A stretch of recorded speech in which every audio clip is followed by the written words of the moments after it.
Amigos, muy buenas tardes. Esta vez estamos en vivo y en directo desde el hemiciclo Raúl Porras Barnechea del Congreso de la República para transmitir el conversatorio Realidad, Desarrollo y Autonomía de los Pueblos Amazónicos, Abrazando Peruanidad, evento organizado por la Presidencia del Parlamento Nacional. Precisamente estará presente el titular del Parlamento, Víctor Isla Rojas, para ofrecer unas palabras de inauguración. Asimismo, se desarrollarán a lo largo de este conversatorio 4 mesas de trabajo. La primera de ellas está relacionada con el desarrollo de autonomía en las historias de los pueblos amazónicos. La segunda mesa de trabajo está referida a las civilizaciones originarias y modernidad no depredadora, cosmovisión originaria, organización social y aprovechamiento sostenible del bosque. También se desarrollará una tercera mesa de trabajo sobre la biodiversidad y desarrollo sostenible, alimentos, medicina natural, oxígeno, paisaje y cultura. Y la cuarta mesa de trabajo será sobre el tema experiencias de emprendimiento comunal y privado en la era global, cómo hacer rentable el bosque amazónico en pie.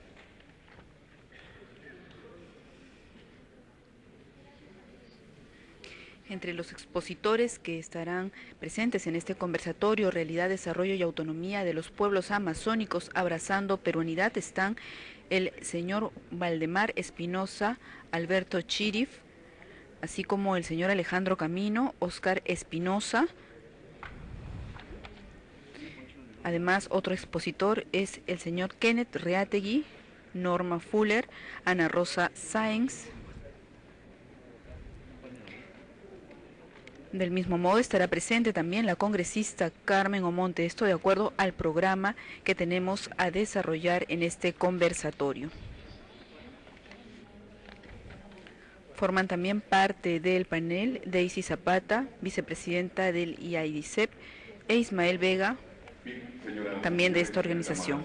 Se da inicio entonces al evento Conversatorio Realidad, Desarrollo y Autonomía de los Pueblos Amazónicos, Abrazando Peruanidad. Escuchemos.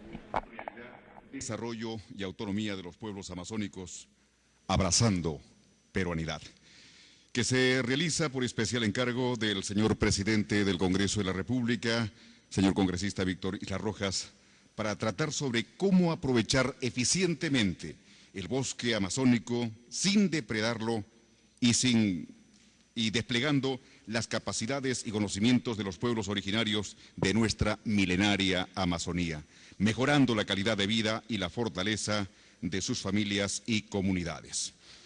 Saludamos en la mesa al señor presidente del Congreso de la República, señor congresista Víctor Isla Rojas, lo acompañan el señor Hernán Sumaeta Vázquez, vicerrector de la Universidad Nacional de la Amazonía Peruana, igualmente el señor José Carlos Morante, rector de la Universidad Antonio Ruiz de Montoya, el señor Abel Mejía Marca Cusco, rector de la Universidad Nacional Agraria La Molina, y el señor Alberto Pizango Chota, presidente de AIDECEP. Saludamos también la presencia del señor defensor del pueblo, doctor Eduardo Vega, la señora embajadora de Cuba, la señora Juana Martínez González. Para ellos, muy bienvenidos.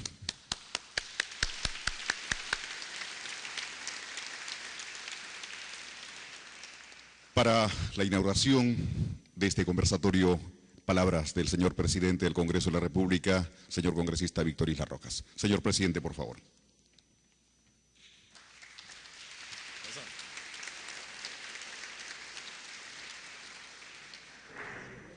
Muy buenas noches. Agradezco la presencia de cada uno de ustedes.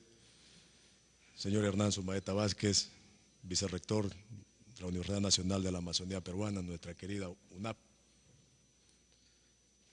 Señor José Carlos Morante, rector de la Universidad Antonio Ruiz de Montoya. Señor Abel Mejía, rector de la Universidad Nacional Agraria de La Molina. Alberto Pizango, mi amigo, mi paisano, alto amazonés.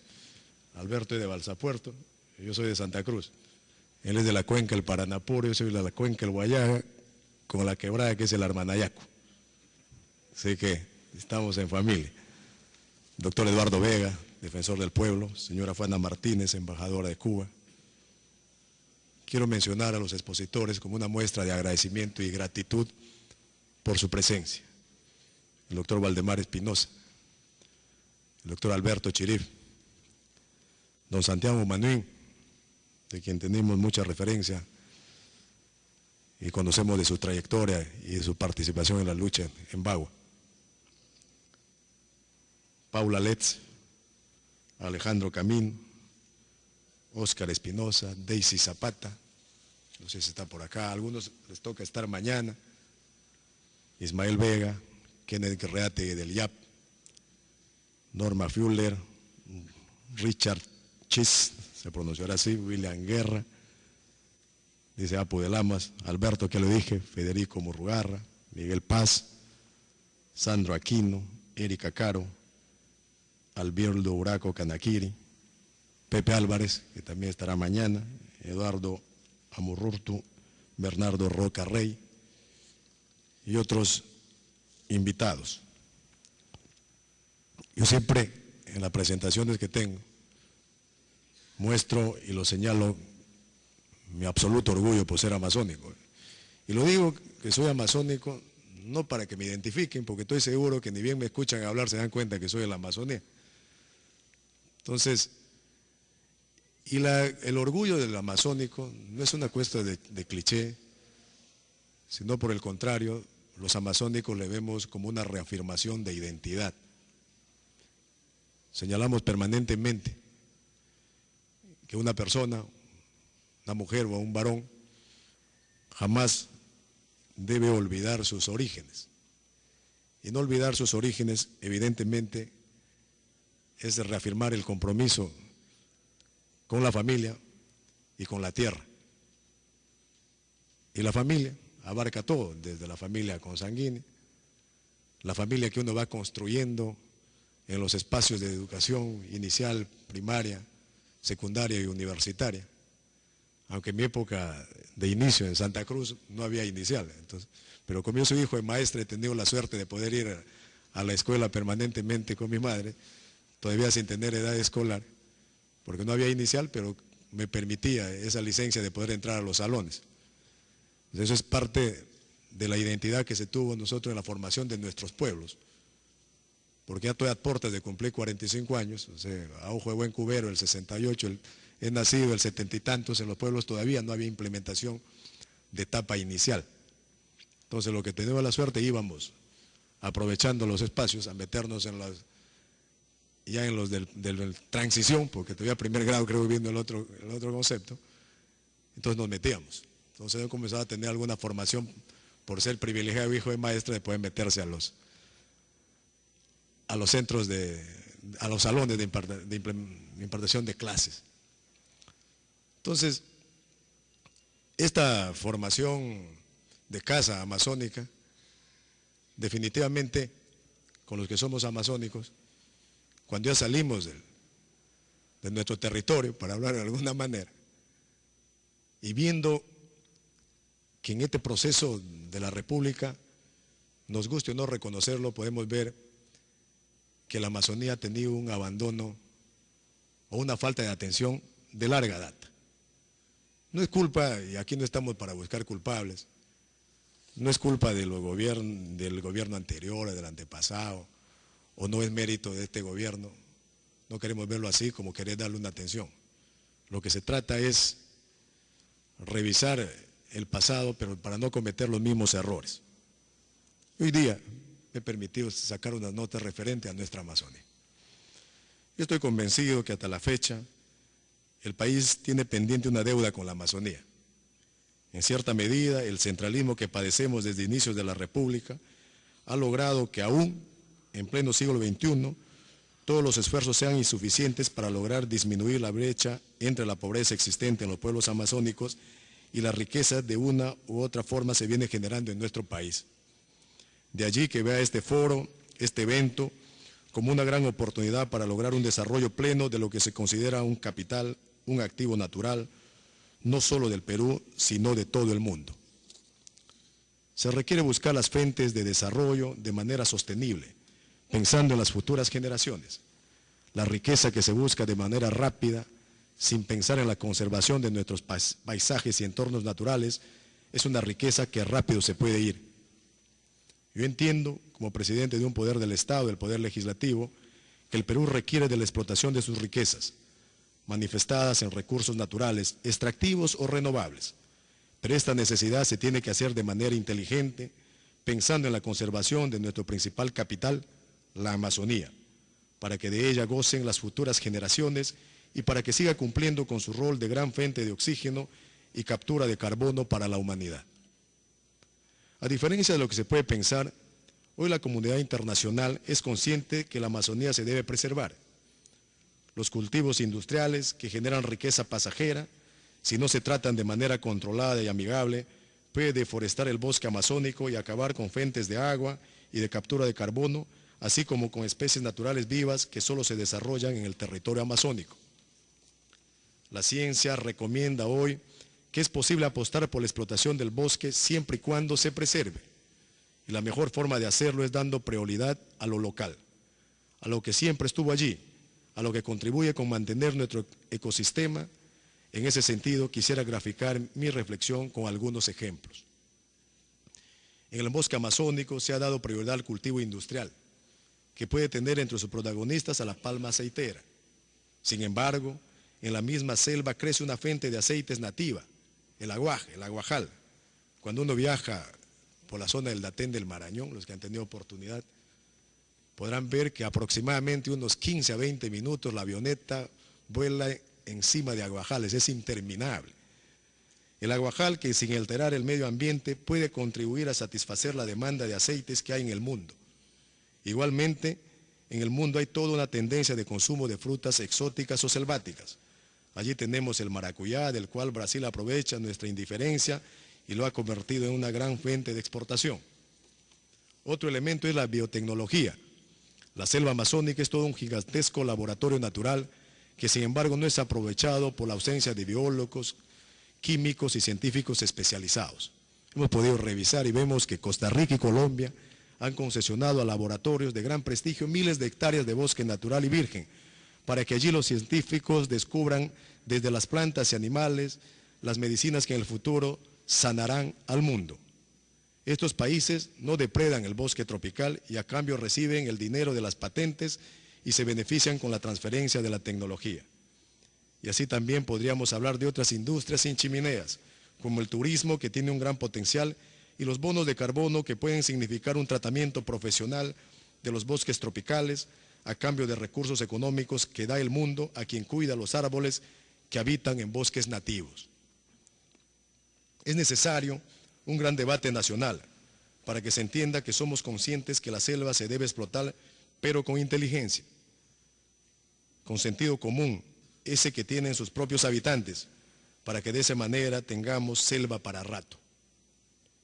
La selva es una reserva de recursos naturales, tiene animales, plantas, grandes extensiones de tierra y agua, pero si no lo cuidamos, las plantas, los animales se pueden extinguir, los bosques se pueden deforestar y el agua desaparecer. Así, la gran selva de la Amazonía puede seguir el camino de África, en el sentido de la pobreza y de la deforestación. Eso lo podemos evitar con eventos como esto, haciendo seguro un poco, pudiendo conversar, que llaman al cuidado de la selva para su correcta explotación, invitando así al desarrollo sostenible. Nuestros pueblos amazónicos necesitan recursos, qué duda cabe. Para ello necesitamos explotar los recursos que abundan en nuestra selva, pero debemos hacerlos con políticas públicas con sentido de futuro, que busquen la nula alteración de la armonía y equilibrio de especies naturales que abundan en la selva. Hay que preservar a la Amazonía para el mundo y a nuestras futuras generaciones. Allí está nuestro reto y allí el núcleo de mi apoyo.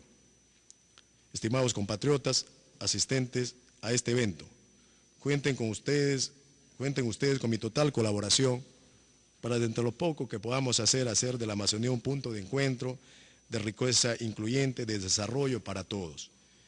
Este es el horizonte que debemos buscar, el de la armonía con la naturaleza, y siempre pensando en nuestros hermanos que ven en la selva no solo un lugar donde nacieron, sino a la madre tierra que los cobija. Yo recuerdo mucho, para finalizar, en la lucha amazónica, y aquí tenemos al dirigente amazónico, Alberto Pizango, que más allá que podemos estar de acuerdo con él o no, levantar una bandera amazónica, y recuerdo mucho una entrevista que le hicieron en RPP, y cuando una de las preguntas más por la prensa, mucho más exigente y pensada, yo recuerdo que le dijeron: oiga Alberto, ¿y usted qué es lo que quiere? Más o menos ese era el tono, ¿o qué busca? Y Alberto tuvo una respuesta corta, categórica y contundente. Recuerdo con mucha claridad, fue en RPP, Alberto dijo en esa época de la batalla: buscamos y exigimos respeto. Entonces la Amazonía no se niega a la explotación de la riqueza.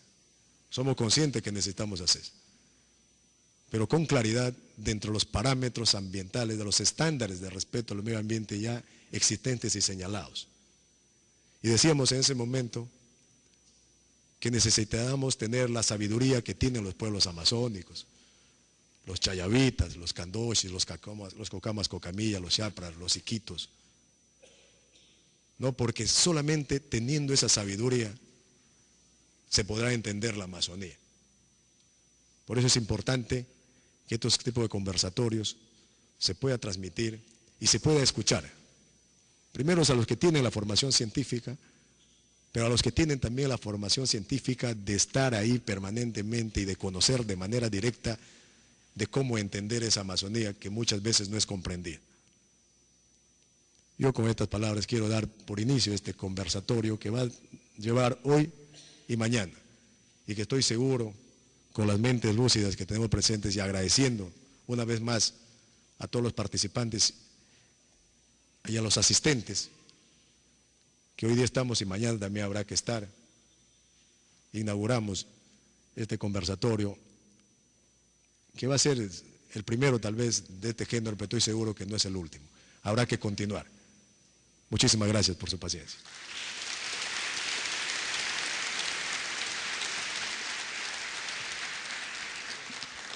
Palabras del señor presidente del Congreso de la República, señor congresista Víctor Isla Rojas. Bien, seguidamente vamos a invitar al señor Carlos Sumaeta Vázquez, vicerrector de la Universidad Nacional de la Amazonía Peruana. Señor vicerrector, por favor.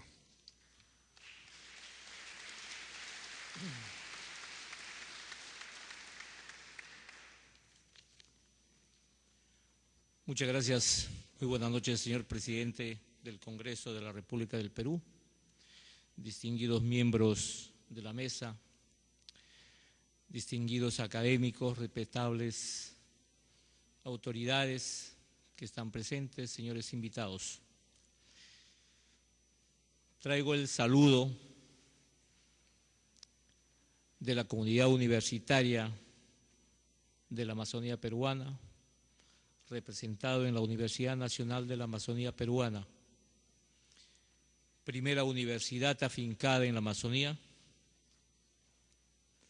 y que tuvo y tiene el reto y la responsabilidad de conducir la formación de generaciones enteras durante 52 años de su historia. No es fácil hacer patria en la Amazonía. No es fácil formar profesionales en una tierra alejada y falta de conectividad. Por ello, con todas las limitaciones con que cuenta nuestra universidad durante estos 52 años de vigencia de nuestra universidad, hemos tratado de dar cabida a todos aquellos que desinteresadamente han contribuido a formar profesionales y que nuestra universidad, con el presupuesto que todos ya conocemos de las universidades públicas, ha tratado de copar las provincias de Loreto, todas las provincias de Loreto. El horizonte de su enseñanza y de su formación de la universidad está presente en la ciudad de Yurimaguas, en Nauta, en Contamana, en Requena, en Caballo Coche. De esta forma, y dando cabida también, producto de una serie de leyes que ha hecho posible de que ingentes cantidades de recursos humanos, no solamente de la zona urbana de Loreto, sino de pueblos olvidados históricamente, de las zonas de frontera, están siendo formados en nuestra universidad, a través de una serie de políticas que también en este gobierno ha tenido a bien tratar de formar a aquellos de escasos recursos, como es la beca 18, y que en esta oportunidad tenemos 150 estudiantes que han ingresado en esta oportunidad en este año.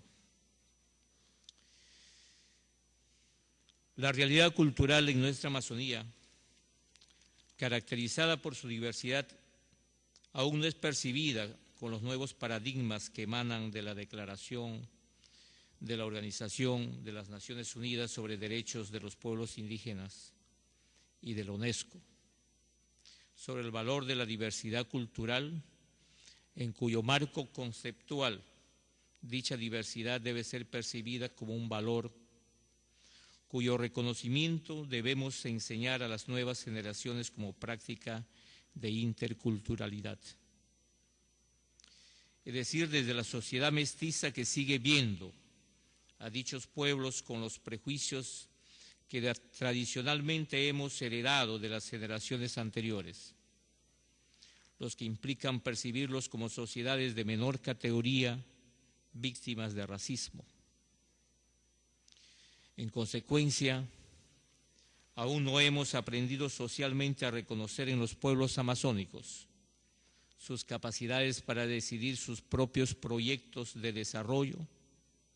Por lo tanto, tampoco reconocemos su derecho a decidir sus destinos como sociedades diferentes a las sociedades mestizas. Estos enfoques o percepciones sociales negativas vienen significando grandes impedimentos para una praxis social de relaciones armónicas, en cuyo marco podíamos elaborar proyectos de desarrollo pertinentes a las características y necesidades propias de cada cultura, en las cuales se exprese la propia cosmovisión que ha cultivado los pueblos, que implica tanto su autopercepción como sujetos de su propia historia, como la previsión de un futuro propio, pero compartido con los demás pueblos que hoy se ubican en este territorio amazónico, que sin dejar de ser peruano, posee características diferenciales que deben ser tenidas en cuenta por quienes tienen hoy el poder político para gobernar a nuestro país. En consecuencia, se hace necesario que el enfoque de desarrollo de los pueblos amazónicos se fundamente en el reconocimiento de la heterogeneidad cultural y lingüística para fortalecer, como lo propone la UNESCO, en el documento ya citado anteriormente, esta diversidad, respecto a lo cual dicho organismo internacional expresa la necesidad de convencer a los encargados de adoptar decisiones y a las distintas partes interesadas de la importancia de invertir en la diversidad cultural en cuanto dimensión esencial del diálogo intercultural, que lejos de ser una amenaza para la comunidad internacional, es su más grande fortaleza. Esta nueva forma de percibir la diversidad cultural, en el caso de la Amazonía, debe llevarnos a buscar nuevas estrategias para facilitar el diálogo intercultural, que debe alcanzar su mayor expresión en la elaboración de proyectos de desarrollo respetuosos y fortalecedores de dicha diversidad, única forma de promover la incorporación de los pueblos amazónicos al valor de la peruanidad, es decir, para que dichos pueblos perciban una actitud de respeto, perciban una actitud a su personalidad cultural y sientan que de parte del poder político hay un pleno respeto de los derechos que como pueblo se les reconoce, que es lo que expresa la Organización de las Naciones Unidas en el documento Declaración de las Naciones Unidas sobre los Derechos de los Pueblos Indígenas, elaborado por la Asamblea General en el año 2007. Considero que este reconocimiento es fundamental para promover y lograr que dichos pueblos abracen la peruanidad, sin resquemores o desconfianzas, y se sientan comprometidos con la búsqueda común que todos los peruanos debemos hacer para lograr el mejoramiento de la calidad de vida como nación. La UNAP, para este caso, debo expresar que venimos realizando acciones precisamente en dicho sentido, tanto dando oportunidad de formación profesional de jóvenes indígenas en las diversas facultades, como en la difusión de la riqueza cultural de dichos pueblos para generar una actitud de respeto que luego se exprese en la vigencia de relaciones interculturales que posibiliten el desmontaje del racismo que viene interfiriendo nuestra armónica comunicación y la comprensión del valor de la diversidad. Es este respeto para nuestra percepción la condición indispensable para construir una peruanidad de profunda fortaleza entre los pueblos que habitamos este hermoso país. Nuestra universidad, fiel al respeto de los jóvenes y de la población que en ella habitan, ha construido facultades y escuelas de formación profesional en los ámbitos de antropología social, de lingüística, y tiene conversatorios que próximamente, y es la oportunidad para invitarles,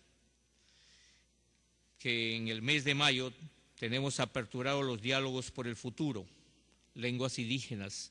La Universidad Nacional de la Amazonía Peruana tiene un centro cultural y un centro de investigación de lenguas indígenas. Para ello, nuestra universidad está trabajando para llamar y hacer consenso entre todos los que habitamos y todos los que formamos profesionales en la universidad, podamos decir nuestra palabra. A nombre del señor rector de nuestra Universidad Nacional de la Amazonía Peruana, quiero agradecer al Congreso de la República, en la persona de su presidente, esta invitación que nos da la oportunidad de dar las palabras y estar presentes en este conversatorio que, como ya lo dijo él, como le expresó, deben ser muchas de estas y deberíamos de aterrizar en un documento que haga posible y viable las ideas que nosotros podemos expresar aquí. Muchísimas gracias.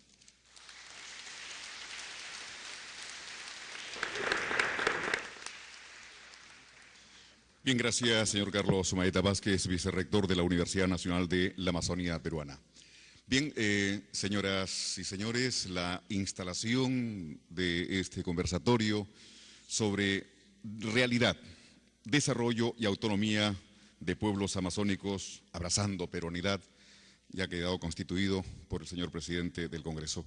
Vamos a pedir 2-3 minutitos, señor presidente, un pequeño intermedio para instalar la primera mesa con los expositores, con los señores panelistas y poder dar inicio a este conversatorio que tendrá 4 partes, 4 mesas. Pedimos, por favor, pequeño intermedio.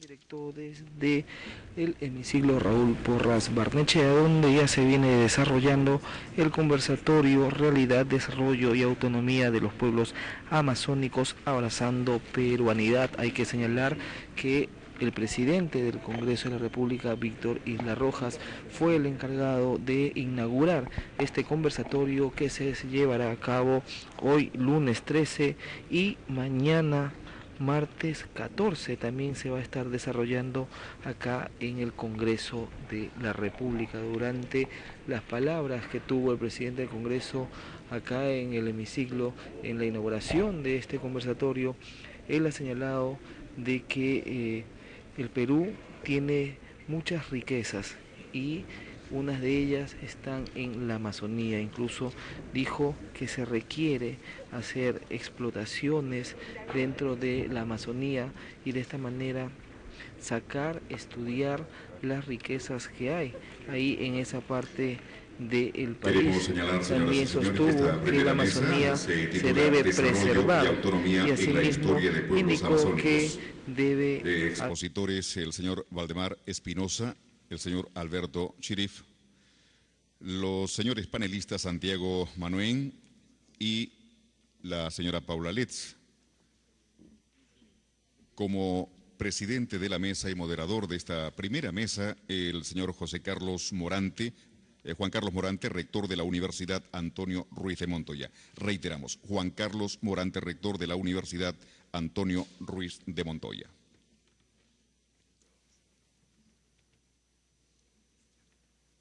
Pueblos amazónicos, ahí podemos ver ya a los expositores, al señor Waldemar Espinosa y al señor Alberto Chirif. Hay que indicar que el señor Waldemar Espinosa es doctor en Historia por la Universidad Mayor de San Marcos. Bien. Y profesor principal a continuación, señoras y señores, ya Historia. hemos adelantado parte de la mecánica del desarrollo de este conversatorio. Vamos a dar inicio justamente a la primera mesa del conversatorio que tratará sobre desarrollo y autonomía en las historias de los pueblos amazónicos, integrada por los expositores, el historiador Valdemar Espinosa y el antropólogo Alberto Chirif, y los comentarios a cargo del consejero regional de Amazonas, Apu Santiago Manuén, y la antropóloga Paula Letz de la Pontificia Universidad Católica del Perú. La mesa, como ya lo hemos indicado, será presidida por el doctor Juan Carlos Morante, sacerdote jesuita y rector de la Universidad Antonio Ruiz de Montoya. La palabra, señor rector, por favor.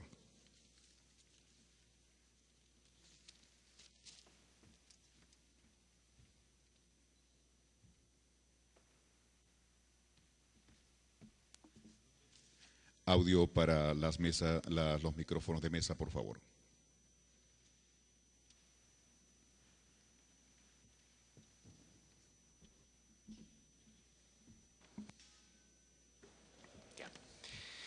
Buenas noches,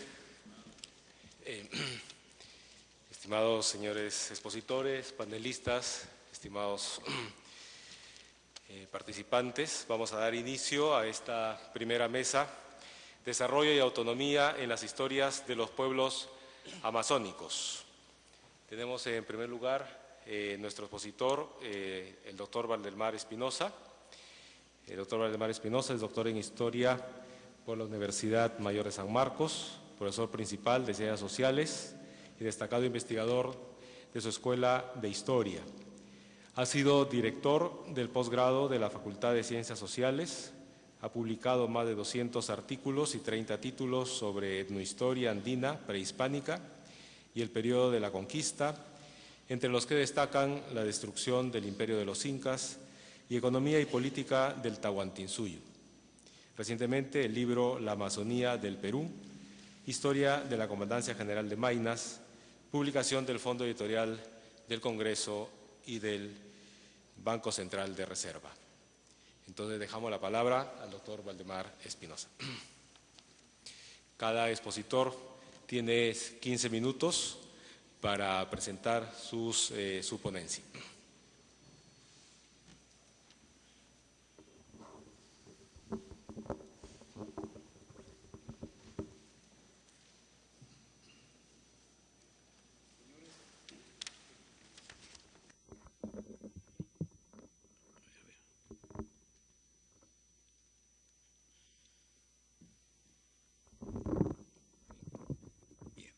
Señores, buenas noches. Saludo tanto a los profesores que están en la mesa como a los que están en la platea. Mi tema trata sobre las conexiones de la selva y el imperio del Tahuantinsuyo. Es el primer punto con el que se inicia este conversatorio. Quiero comenzar esta breve exposición con una memorable advertencia del recordado Marc Bloch. La incomprensión del presente nace fatalmente de la ignorancia del pasado, pero sería vano agotarse en comprender el pasado si no se sabe nada del presente. Pienso que se trata de una cita trascendental para introducirnos en las remotas etnias de la selva peruana para conocer sus vínculos con las culturas de nuestra sierra y costa. Todo aquel enorme contorno geográfico, más grande que Irlanda, ahora llamado selva peruana, fue conocida por los antiguos pobladores andinos con la palabra sacha, que quiere decir bosque, mientras que sacharuna significa gente de los bosques. Durante el virreinato, consolidado ya militar, política y eclesiásticamente, la bautizaron con el nombre de Gobernación y Comandancia General de Maynas, palabra nativa usada para designar el zapote. Maynas es zapote. Los sacharunas fueron agrupaciones humanas que desde sus primeros tiempos no se contentaron con poblar las selvas húmedas y cálidas del oriente andino, sino que con este afán que caracteriza al ser humano, recorrieron, inspeccionaron y se establecieron en otras comarcas. Así, treparon por las laderas de la cordillera oriental para poco a poco poblar y sedentarizarse tanto en las cordilleras como en el litoral. Tal epopeya ya comenzó hace más de 12.000 años antes de ahora. Numerosas fueron las etnias de la montaña que continuaron viviendo en sus remotos hábitats, con un desarrollo cultural que podemos llamar detenido, en tanto que los que se aventuraron a quedarse en la sierra y la costa, a través de los milenios evolucionaron hasta crear grandes civilizaciones cuyo sumo son las de Tiahuanaco y el Tahuantinsuyo. Sin embargo, pese a esas diferencias, nunca perdieron el contacto entre los unos y los otros desde los más vetustos milenios. Esas mutuas influencias han quedado grabadas en la ideología mágico-religiosa, reflejada en la arquitectura, divinidades, farmacología, etc. En la era de los incas, la mito-historia evidencia que Antisuyo era solamente la montaña que pertenecía al Tahuantinsuyo. Lo que queda fuera de él configuraba la región sacha, es decir, el boscaje, la selva, donde vivían los sacharunas u hombres de la floresta, los selvícolas. Si la selva alta recibía el nombre de Antisuyo, es lógico que sus pobladores hayan sido llamados antirunas. Así lo evidencia Huamán Poma de Ayala. Los informes sobre las relaciones entre Sierra Andina y selva amazónica en las épocas pre-inca e inca no son abundantes, pero existió una notable continuidad cultural entre poblaciones andinas y habitantes de la selva alta o piedemonte, sin certeza de una jerarquización política que hubiera asignado a los selvícolas un estatus de inferioridad claramente marcado. El Antisuyo solo llegó a los pisos ecológicos ubicados hasta los 1.800 metros sobre el nivel del mar en unas partes y a 1.000 en otras. Así lo demuestran los restos de caminos, puentes, tambos, templos y centros administrativos. La infraestructura inca está ausente más abajo de la citada altura. Ahí acaba el Antisuyo, más allá comienza la zona sacha o salvaje. Incas, aymaras y demás etnias tenían perfecto conocimiento de la existencia de los sacharunas, con quienes intercambiaban una serie de productos, por lo menos una vez al año, por rutas y en lugares fijos que conocían por tradición. Por ejemplo, hay pruebas múltiples de las redes de trueque que asociaban los cañares serranos con los jíbaros o shuar. Los palta andinos conocían también materiales provenientes de la misma selva. Los primeros obtenían plumas ornamentales y algún algodón del oriente. Lo mismo ocurría con los fracamuros, los cuales intercambiaban algodón, madera de palma, lanzas, sal, hachas de cobre, cuyes y hasta algunos camélidos. Se puede afirmar acerca de la ascensión hacia los Andes y el traslado a la costa de multitudes silvícolas de la sociedad shuar. La etnia palta de la actual provincia de Loja en el Ecuador exhibía honda raigambre shuar o jíbara. Lo mismo sucedía con los de Ayabaca, Huancabamba, todos los piuranos, todos los tumbesinos, todos ellos tienen ascendencia jíbara. Más al norte, la etnia Pansalio, al septentrión de Ambato y la Tacunga, mantenían estrechas relaciones económicas, políticas y matrimoniales con los quijos del Piedemonte Oriental.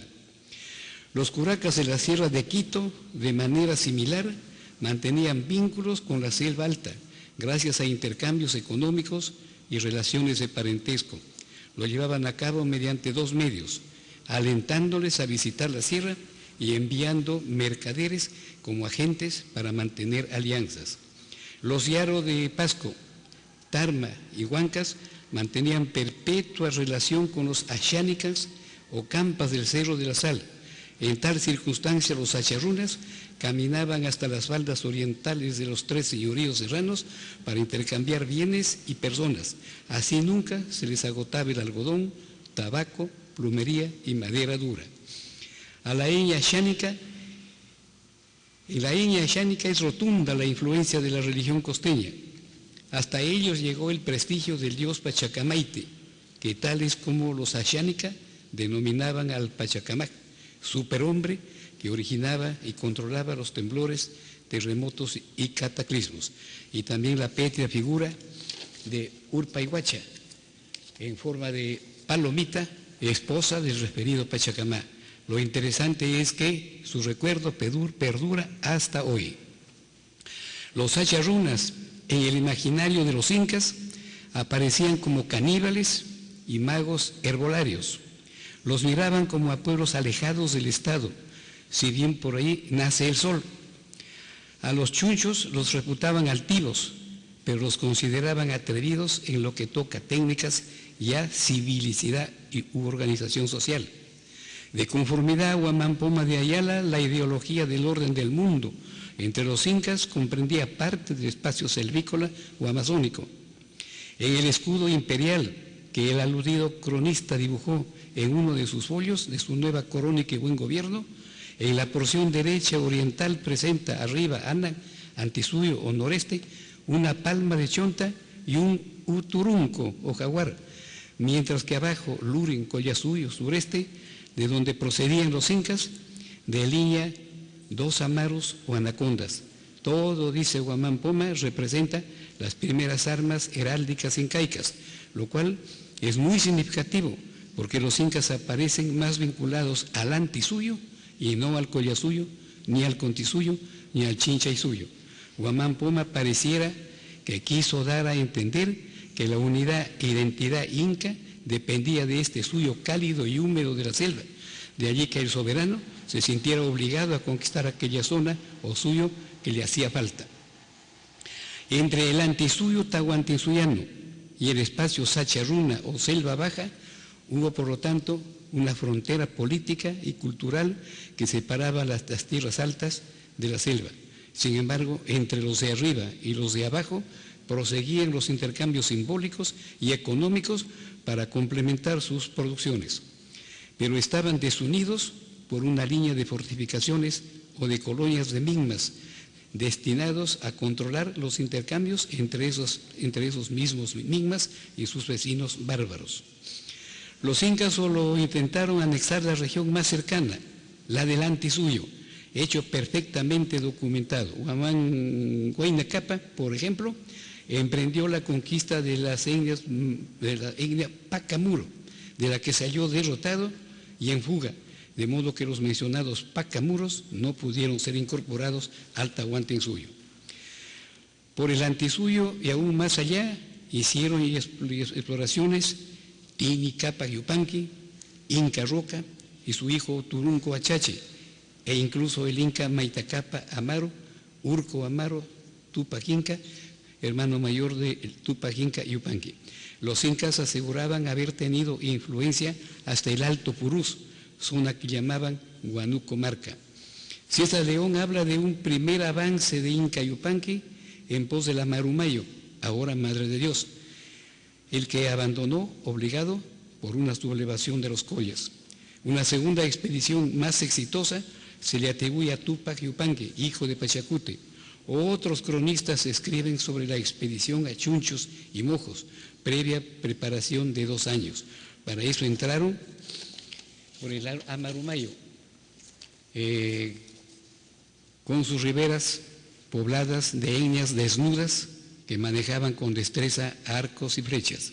Le fue imposible conquistarlos empleando las mismas técnicas que ponían en práctica en la sierra y costa. En la selva fue imprescindible las bondadosas donaciones y reciprocidades sin muestras de sujeción militar ni política. Con todo, retuvo a muchos chunchos, a quienes los trajo para fundar el pueblo cocalero de Tono en la provincia de Paucartambo, a 26 leguas al este del Cusco. Son los primeros mitimayes selvícolas del imperio. Avanzaron y entraron a Mojos, comarca fértil, muy poblada de gente guerrera, ubicada entre los ríos Beni y Mamoré, actualmente en la República de Bolivia. En muchos puntos neurálgicos de la frontera del este, para contrarrestar ataques y saqueos de las señas tribales, fue urgente levantar fortalezas y poner guarniciones de mitimayes. Así ocurrió en los lindes con los guaraníes, también en Camata, para defenderse de los chunchos. Más tarde iba a ocurrir lo mismo en la frontera oriental de los chupachos para salvaguardarse de los panataguas. Lo sorprendente es que Huayna Cápac pudo extraer un pelotón de flecheros y caníbales chunchos para engrosar su ejército de conquista y represión. Los llevó a sus expediciones para devorar a sus opositores más recalcitrantes. Nobles y plebeyos, una vez comprobadas sus culpas, fueron entregados a los chunchos para que sin matarlos, poco a poco los comieran vivos.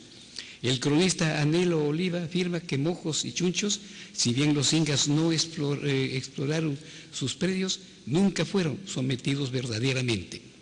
Ni los incas colonizadores, Pachacute, Tupac Inca y Huayna Cápac, abrigaron la intención de incorporarlos plenamente debido a la inutilidad de cumplir mitas o trabajos creando rentas al imperio.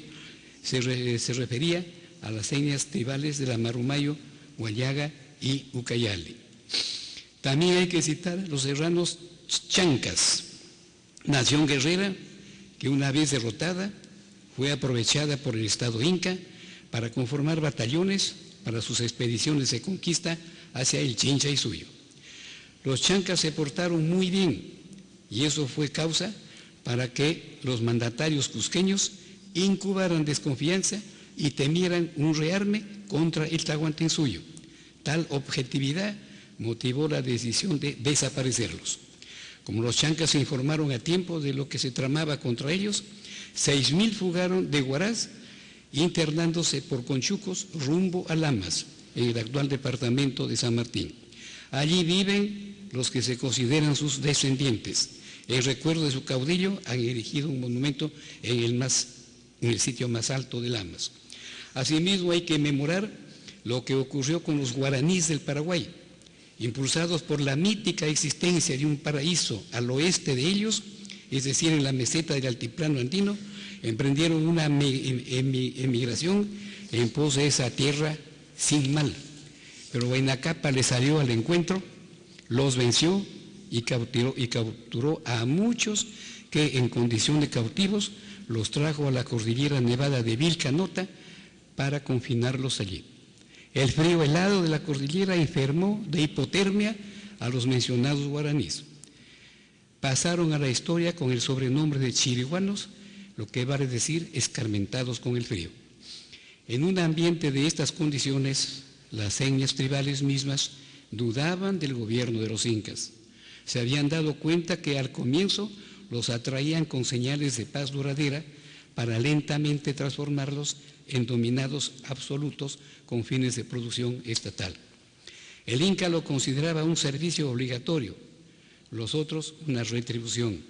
El Inca buscaba el dominio total, el otro la autonomía e independencia. Si esto no se cumplía, los sacharrunas se retiraban y suspendían el intercambio. El Zapa Inca podía enviar expediciones punitivas para castigar a estos sacharrunas, beligerantes e insumisos. Hay una tradición amuecha que pinta a los incas como seres avaros, que en lo profundo de sus conciencias desdeñaban a los selvícolas, incluso a sus huacas. Lo importante es que jamás sacharrunas y punarrunas o andinos suspendieron sus relaciones de intercambio de productos en ningún momento de la historia peruana. Gracias.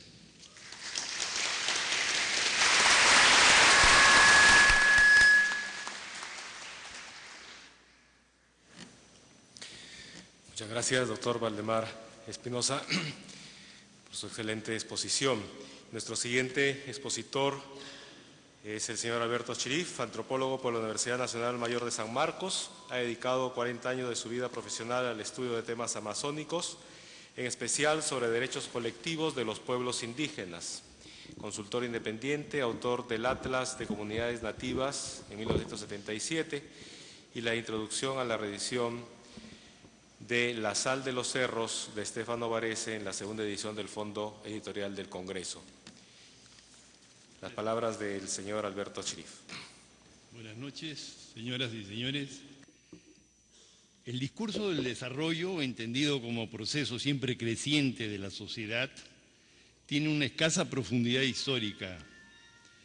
En un artículo llamado justamente Desarrollo, Gustavo Esteva señala cómo entre mediados del siglo XVIII y el XIX el concepto de desarrollo evolucionó de una noción de transformación que supone un avance hacia la forma apropiada de ser a una concepción de cambio que implica encaminarse hacia una forma cada vez más perfecta. Añade el autor que en ese periodo evolución y desarrollo llegaron a emplearse como términos intercambiables entre los científicos. Y en esto radica uno de los meollos del problema. La evolución así concebida debe ser un proceso que lleve a situaciones cada vez más perfectas y el desarrollo también. Engels completó la idea cuando, trasladando las ideas de la evolución biológica al campo social, estableció las etapas del tránsito obligado de todas las sociedades, las cuales, partiendo del salvajismo, debían pasar por la barbarie y alcanzar finalmente la civilización. Es curioso cómo los más acérrimos anticomunistas y los más convencidos católicos han asumido esta tesis sin cuestionarse su origen. Ese inicio del siglo XX, con el afianzamiento cada vez mayor de la sociedad industrial, del capitalismo y de la ciencia tal como hoy la conocemos, y sobre todo después de la Segunda Guerra Mundial, cuando se configuran las características que deben regir las relaciones entre los países del mundo, que la noción de desarrollo cobra importancia. El desarrollo queda así marcado por la forma que le imprime un país determinado, los Estados Unidos, que logra que su modelo se convierta en objeto de deseo general. El trabajo posterior es entonces conseguir que la vehemencia por poseerlo sea mundial. Antes de ese tiempo no se hablaba de desarrollo. Los misioneros de los siglos XVII y XVIII no conocieron ni intentaron nada parecido al desarrollo de los indígenas. Lo suyo era la evangelización, la conquista espiritual, como la calificaron, aunque ella en muchos casos lo fue también material, en la medida que junto con los sacerdotes, en especial en la sierra y en la costa, se establecieron encomenderos y autoridades diversas que se apropiaron de la fuerza de trabajo de los indígenas.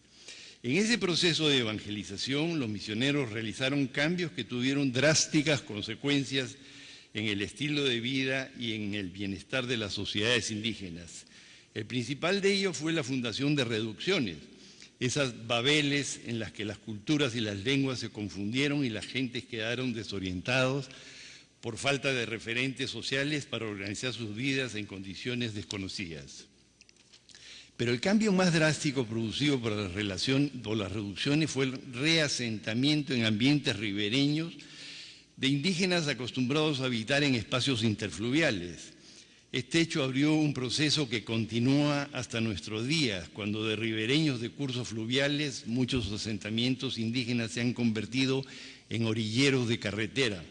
Se trata de un cambio grave porque implica a la vez una fuerte presión sobre áreas reducidas y el abandono de zonas interiores del monte, lo que ha tenido severas consecuencias para la buena gestión del territorio y el bienestar de la gente.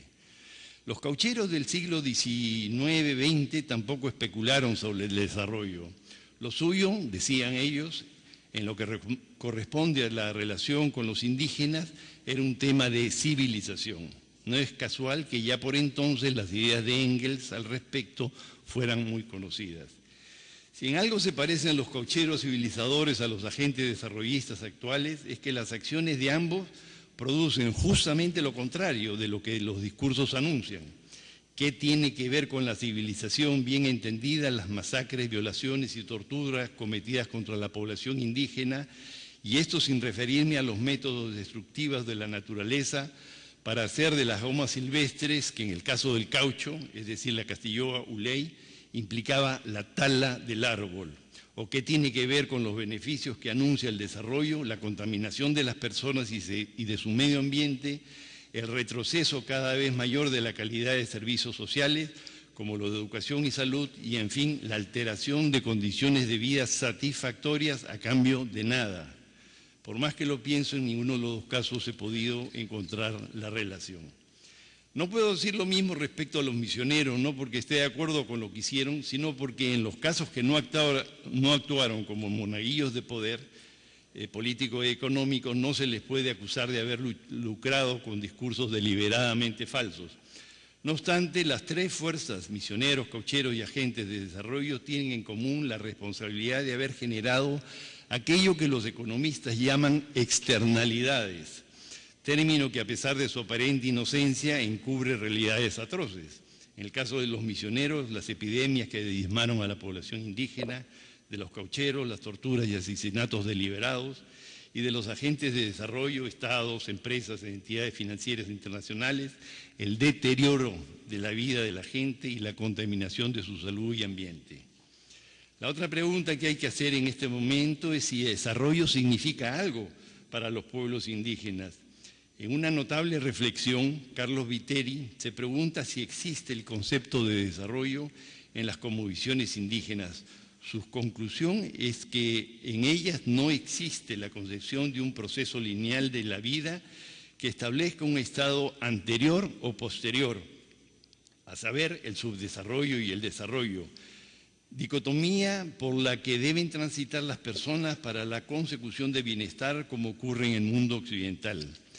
Añade que tampoco existen en esas cosmovisiones conceptos de riqueza y pobreza determinados por la acumulación y carencia de bienes materiales. En cambio, agrega, los pueblos indígenas tienen una visión holística acerca de lo que debe ser el objetivo de los esfuerzos humanos, que es buscar y crear las condiciones materiales y espirituales para construir y mantener el buen vivir, que se define también como vida armónica, que en idioma quichua se define como alin causai o sumac causai. Por las dos consideraciones expuestas, como son la escasa profundidad histórica del discurso del desarrollo y la ausencia del concepto de desarrollo en los pueblos indígenas, es que ahora le daré un giro al tema de la presente mesa titulada Autonomía y Desarrollo en las historias de los pueblos amazónicos, para entrar más bien a analizar qué es lo que hay detrás del concepto y cuáles han sido las consecuencias de las políticas de desarrollo para los pueblos indígenas. La palabra en general está en un franco proceso de desvalorización. Muchos políticos no cumplen lo que ofrecen o señalan que lo que hacen es justamente lo que habían prometido, por más que la realidad demuestre todo lo contrario a quienes aún les quedan ojos para ver y decencia para evaluar. Otros declaran sin el más mínimo temblor de voz que una cosa son las ofertas de pretendiente y otras las realidades de ejecutante. El carácter puramente convencional que se le atribuye a las palabras parece haberse ahora trasladado al terreno de las ideas, y así como se considera que el término para llamar, por ejemplo, a una mesa pudo haber sido otro, así se piensa, o al menos se actúa como si se pensara, que las ideas expresadas a través de una palabra pueden ser contrarias a los contenidos que en un momento constituían su significado. De este modo, palabras como igualdad o democracia pueden en la práctica significar algo muy diferente a lo que indica su semántica. Una de esas palabras que cada vez marca mayor distancia respecto a la realidad es sin duda desarrollo. ¿Qué significa esta palabra? El diccionario de la Academia de la Lengua consigna 7 acepciones. La última de ellas está relacionada con el contenido que le atribuye la política: progresar, crecer económica, social y culturalmente las comunidades humanas. Esta acepción, junto con otras dos, está presidida de una abreviatura que es FIC, que indica que se trata de un significado figurado, lo que resulta interesante y tal vez explicativo de la escasa correspondencia del término con la realidad. Sin embargo, ninguna de las acepciones de la palabra contempla las posibilidades lamentablemente reales que se hacen cada vez más explícitas en las prácticas relacionadas con el desarrollo. Mencionaré algunas. Comienzo por decir que el desarrollo no beneficia a todo por igual, que es una verdad de perogrullo. Claro que esto tiene muchas variantes dependiendo del país en que se sitúe el análisis. En los Estados Unidos, por ejemplo, según un informe anual realizado por Merrill Lynch, en 2011, 3.1 millones de personas, que representan el 1% de la población total del país, concentran el 25% del ingreso nacional del país. Esto quiere decir que 300 millones de estadounidenses se reparten el 75% restante de dicho ingreso. Y aunque es verdad que la plusvalía acumulada por ese país permite que gran parte de ese porcentaje de población vive en condiciones de bonanza más que suficientes, la escala descendente deja muy mal parado a muchos millones que no reciben nada de la torta o que apenas recogen las migajas que caen de la mesa. En otras palabras, el chorreo es cada vez más débil para los que están más alejados de la fuente.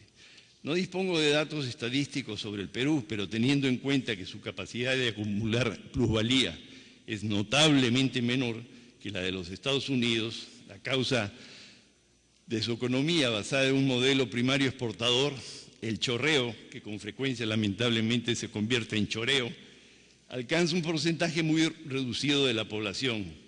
Y lo que es peor, se destruyen economías locales que, si bien no otorgaban estatus de ricos a sus actores, les permitían gozar del beneficio de bienes y servicios y de lo que es tan importante como esto, de capacidad para controlar sus conflictos, para tener como resultado una cierta armonía de vida. Este conjunto de características seguramente no encaja dentro de lo que hoy se entiende como desarrollo, o incluso después de la aplicación de los indicadores de pobreza acuñados por el Estado y los organismos internacionales, lleve a calificar a la gente de muy pobres.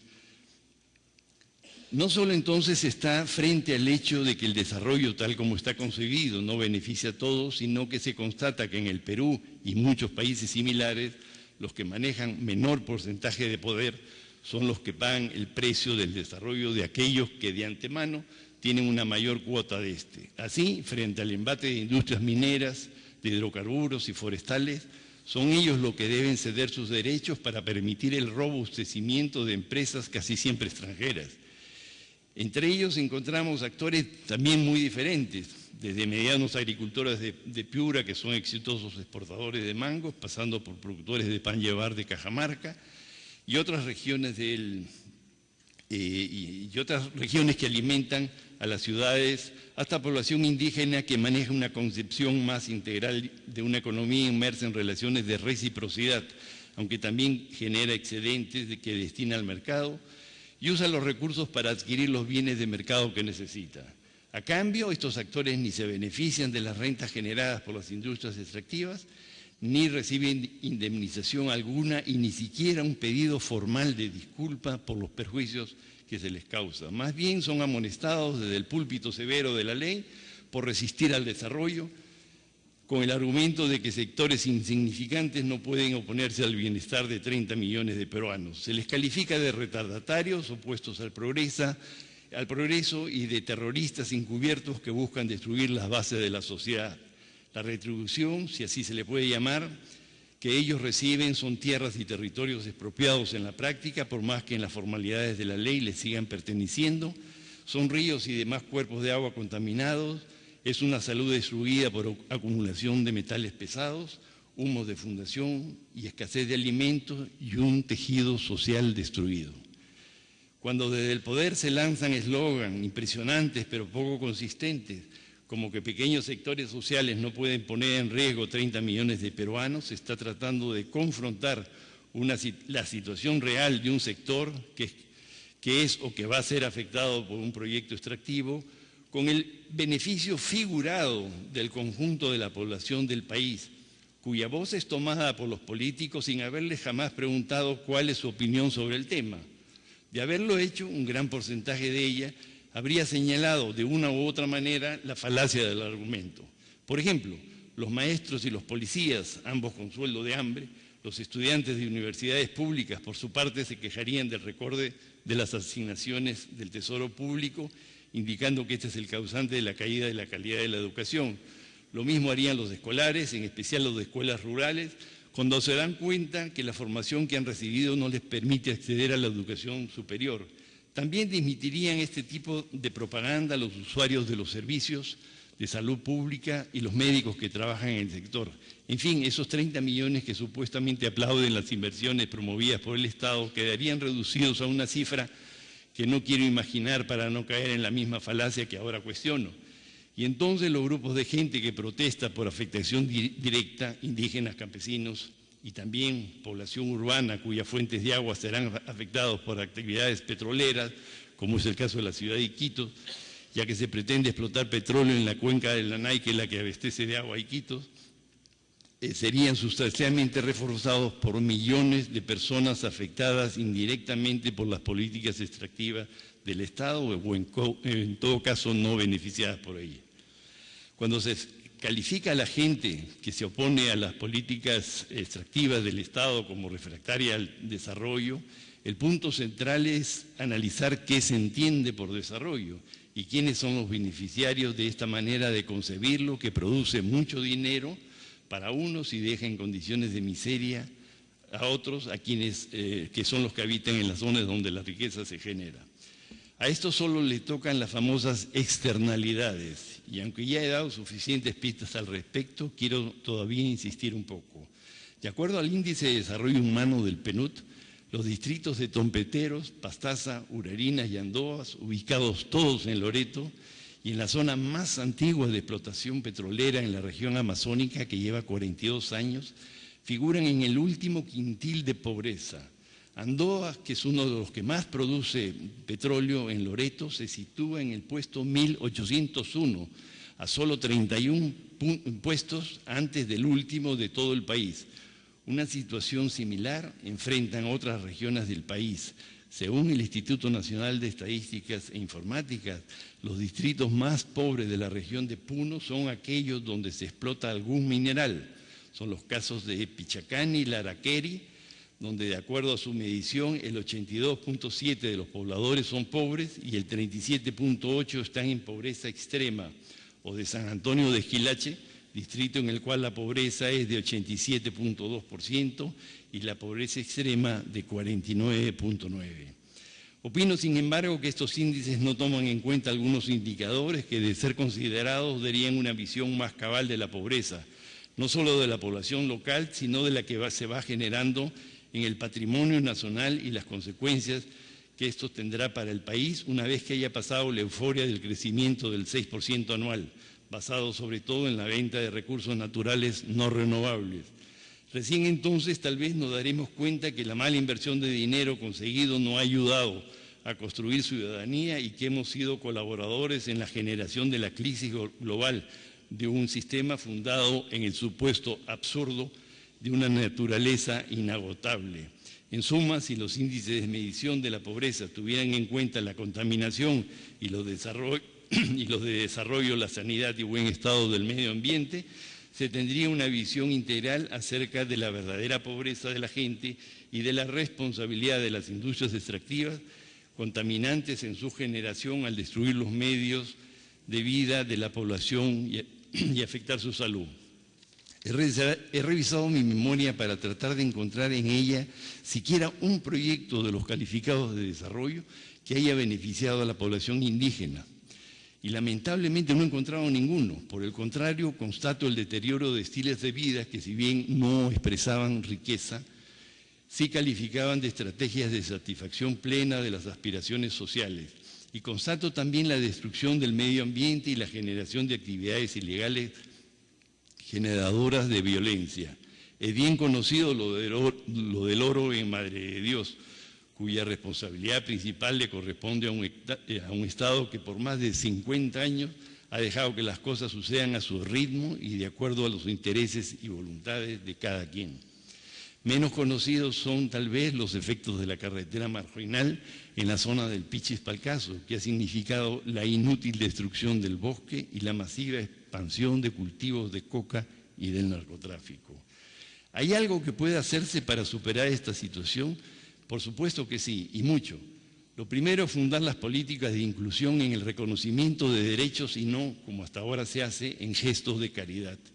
Dentro de los derechos hay uno fundamental, que es la consulta previa para lograr el consentimiento por parte de la población que será afectado por iniciativas y políticas públicas. Se trata de un derecho cuyo pleno ejercicio permitirá la construcción de una verdadera democracia, en la cual las políticas respondan al bien común. Por el momento, sin embargo, el Estado lo considera solo un trámite que debe ser realizado con el mismo desagrado con que un paciente bebe un medicamento amargo. No obstante, hay algunas experiencias que merecen ser reconocidas y atendidas, ejecutadas a veces por las propias organizaciones indígenas y otras por ONG que no hacen mucha bulla. Es el caso de iniciativas que han partido de lo que la gente sabe y practica para, a partir de ahí, recuperar sistemas de control social sobre el uso de los recursos comunes, introducir cultivos y crianzas de especies que antes se daban de manera natural y desarrollar tecnologías al alcance de las finanzas de la gente para darle valor agregado a productos del bosque y a creaciones artesanales. En la base de todo esto está una estrategia central que el desarrollo que hoy se impulsa no cree y desprecia: la seguridad alimentaria. Escuchar y recoger la experiencia y conocimientos de la población e insertarse en su propia dinámica para desde ahí construir con ella una estrategia orientada para mejorar sus condiciones de vida y, lo que es tan importante como esto, aprender de los errores del pasado, son, creo yo, condiciones de base indispensables para superar las visiones autoritarias actuales que no solo no superan la pobreza, sino que la generan. Muchas gracias.